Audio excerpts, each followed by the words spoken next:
పునీత ఫెలిక్స్ మరియు పునీత అడాక్టస్. సెయింట్ ఫెలిక్స్ అండ్ అడాక్టస్ రోమాపురిలో తమ పవిత్ర సేవలు అందిస్తున్న ఒక గురువే ఈ ఫెలిక్స్ గారు. ఆనాటి వేదహింసల్లో డయోక్లెషియన్ క్రూర రోమ్ చక్రవర్తి పాలబడి చిత్రహింసలు అనుభవించారు. వారికి శిరచ్ఛేదన శిక్ష విధింపబడి వధస్థలంకు నెట్టుకుపోబడుతుండగా ఒక అపరిచితుడు ఎదురయ్యాడు. అతడు కూడా క్రైస్తవుడు.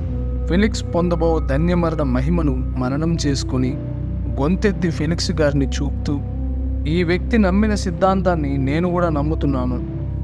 యేసుక్రీస్తు దేవుడని, ఆరాధనీయుడని బహిరంగపరుస్తున్నాను. వారితో పాటు నేను ప్రాణత్యాగం చేయడానికి సిద్ధంగా ఉన్నాను అని బిగ్గరగా అరిచాడు.